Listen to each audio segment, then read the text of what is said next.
नमस्कार। आज हम एक ऐसी मुश्किल पर बात करने वाले हैं जिससे हम सब कभी न कभी जूझते हैं। हम सोचते तो बहुत कुछ हैं पर कर नहीं पाते।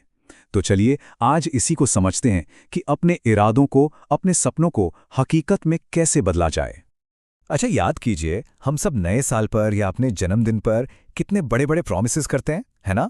कि भाई इस बार तो जिम जाना है, नई स्किल सीखनी है, सुबह जल्दी उठना है। लेकिन होता क्या है, कुछ ही दिनों में वो सारा जोश ठंडा पड़ जाता है। तो सवाल यह है कि ऐसा होता क्यों है? क्या हम में इच्छा शक्ति यानी विल पावर की कमी है?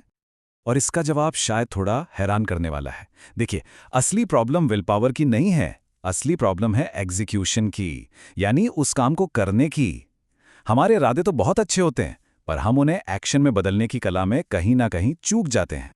तो चलिए सबसे पहले इसी भ्रम को तोड़ते हैं। हम जिसे अपनी नाकामी या कमजोरी समझ लेते हैं, वो असल में एक गैप है, एक खाई है जिसे बस पार करना सीखना है। इसी को कहते हैं एग्जीक्यूशन गैप। ये सोचने और करने के बीच की वो खाली जगह है जिसमें हमारे 99% सपने और संकल्प कहीं खो जाते हैं।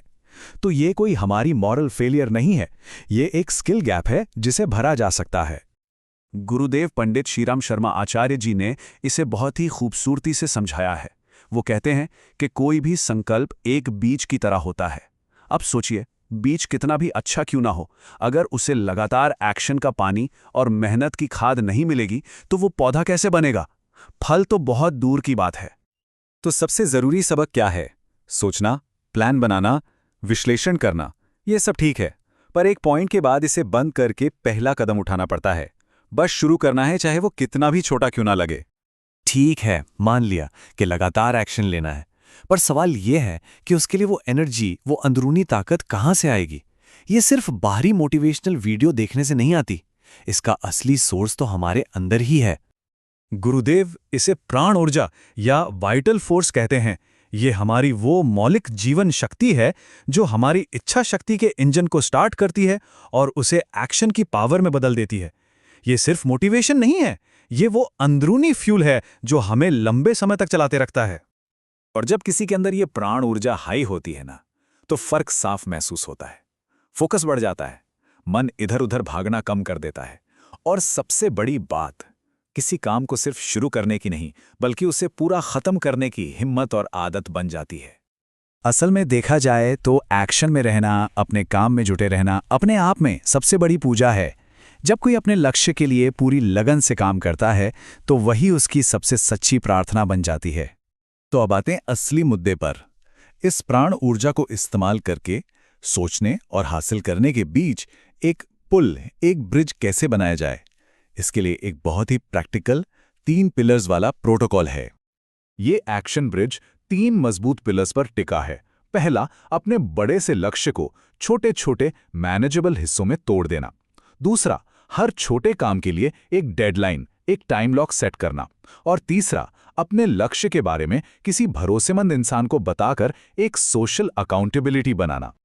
इन तीनों पिलर्स के कुछ सिंपल से नियम हैं। काम से जुड़े डर पर नहीं, डेडलाइन पर फोकस करो।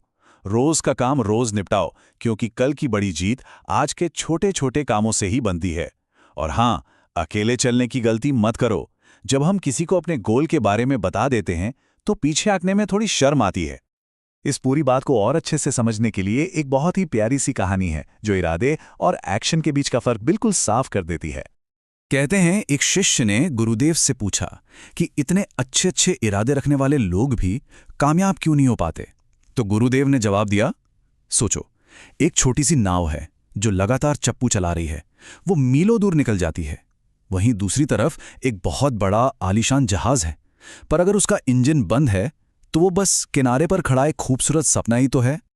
मतलब जरूरी ये नहीं है कि संकल्प या प्लान कितना बड़ा है, जरूरी ये है कि क्या रोज थोड़ा थोड़ा ही सही पर लगातार चप्पू चलाया जा रहा है, क्योंकि मंजिल तक लगातार एक्शन ही पहुंचाएगा, बड़े बड़े प्लान्स नहीं।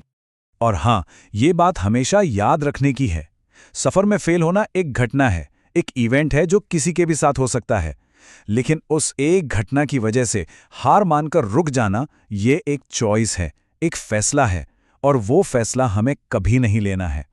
तो अब जब ये सारी बातें समझ आ गई हैं, असली सवाल तो अब शुरू होता है कि हमारा पहला कदम क्या होगा। इस सारी जानकारी को एक्शन में कैसे बदला जाएगा?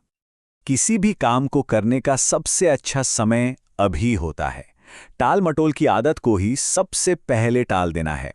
जो भी करना है उसकी एक छोटी सी शुरुआत आज बल्कि अभी से करनी होगी। ये जो पूरा प्रोटोकॉल और सारी जानकारी है, ये गुरुदेव की 2 महान किताबों पर आधारित है।